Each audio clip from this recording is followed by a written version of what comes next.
ఇక ఇతర అంశాలు చూస్తే గోదావరికి వరద ఉధృతి పెరుగుతోంది. దీంతో ధవళేశ్వరం దగ్గర మొదటి ప్రమాద హెచ్చరికను ప్రకటించారు అధికారులు. ధవళేశ్వరం బ్యారేజ్ నుంచి 10 లక్షల క్యూసెక్ల నీటి విడుదల చేశారు. ఇన్ఫ్లో అవుట్ఫ్లో 9 లక్షల క్యూసెక్లుగా ఉంది. ఇక భద్రాచలం దగ్గర 45.5 అడుగుల నీటిని కిందకు వదులుతున్నారు అధికారులు. గోదావరి నదీ ప్రాంతంలో ప్రజలు అప్రమత్తంగా ఉండాలని అధికారులు సూచించారు.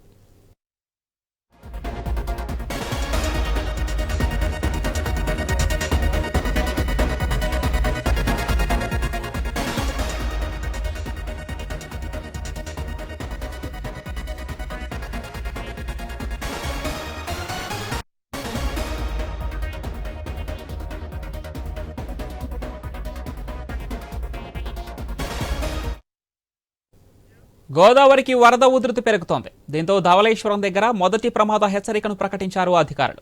ధవళేశ్వరం బ్యారేజ్ నుంచి 10 లక్షల క్యూసెక్ల నీటిని విడుదల చేశారు.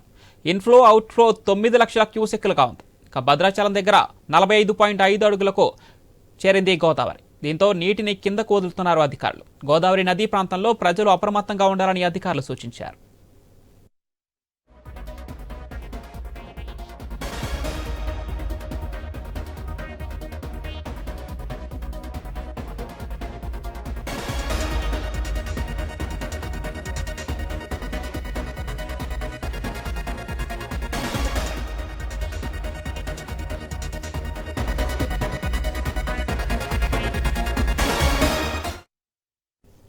గోదావరికి వరద ఉధృతి పెరుగుతోంది. దీంతో ధవళేశ్వరం దగ్గర మొదటి ప్రమాద హెచ్చరికను ప్రకటించారు అధికారులు.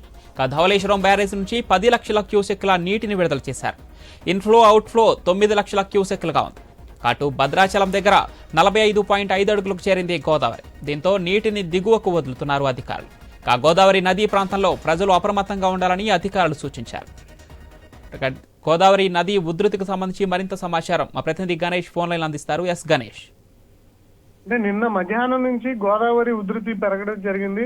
ఎగువ రాష్ట్రాల్లో ఉన్నటువంటి వర్షాభావ పరిస్థితుల వల్ల గోదావరికి మరొకసారి వరద తాకిడి అయితే కనిపిస్తుంది. ఇదే క్రమంలో భారీ స్థాయిలో వరద అనేది వస్తూ ఉండడంతో మొదటి ప్రమాద హెచ్చరిక ధవళేశ్వరం బ్యారేజ్ వద్ద ప్రకటించడం జరిగింది. ఇప్పటికే 10 లక్షల క్యూసెక్ల నీరు భద్రాచలం నుంచి పోలవరం మీదుగా ధవళేశ్వరానికి వచ్చి చేరుతోంది. వస్తున్నటువంటి వరద నీటిని అంతటినీ కూడా సముద్ర ప్రాంతానికి వదులుతూ ఉన్నారు. ఎందుకంటే మనం విజయవాడ పరిసర ప్రాంతాల్లో చూసాం, కృష్ణా నది ఉధృతంగా ప్రవహించడం, బురమేరు వాగు కట్టలు తెగి విజయవాడ నగరాన్ని సగం ముంచి ఇబ్బంది పాలు చేసినటువంటి విధానం చూసాం.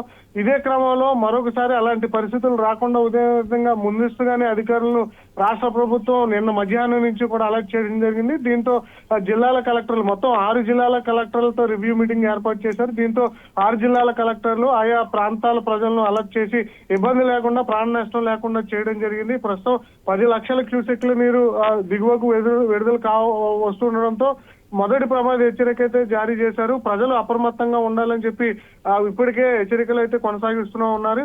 ఇదే క్రమంలో భయాందోళనలు అయితే లంక గ్రామాలు కనిపిస్తూ ఉన్నాయి. ఎందుకంటే ధవళేశ్వరం వద్ద వరద ఉధృతి పెరగడంతో పి గన్నవరం మండలం చాకలిపాలెం వద్ద కనకాయి లంక కాజువేపైకి వరద నీరు వచ్చి చేరడం జరిగింది. ఇది పశ్చిమ గోదావరి, కోనసీమ జిల్లాలను కలిపేటువంటి కనకాయి లంక కాజువేపైన వరద నీరు చేరడంతో 2 జిల్లాలకు లంక గ్రామాల ప్రజలు రాకపోకలకు అంతరాయం కలగడం జరిగింది. భయాందోళనలు అయితే అయినవీళ్ళు మామిడి కుదురుతో పాటు పి గన్నవరం మండలాల్లో ఉన్నటువంటి లంక గ్రామ ప్రజలు కనిపిస్తున్నారు. వారికి పునరావాస కేంద్ర సదుపాయాలు కల్పించే విధంగా ప్రస్తుత అధికారులు కూడా తగిన ఏర్పాట్లు చేస్తున్నారు. ఆస్నా తుఫాన్ కారణంగా రానున్నటువంటి 3 రోజులు రాష్ట్రంలో ఇలాంటి వర్షాభావ పరిస్థితులు ఉంటాయని చెప్పి అధికారులు చెప్పడంతో గోదావరి పరివాహక ప్రాంతంలో రానున్నటువంటి 2-3 రోజులు కూడా అప్రమత్తంగా ఉండాలని చెప్పి సూచనలు అయితే కొనసాగుతున్నాయి. Right, thank you Ganesh.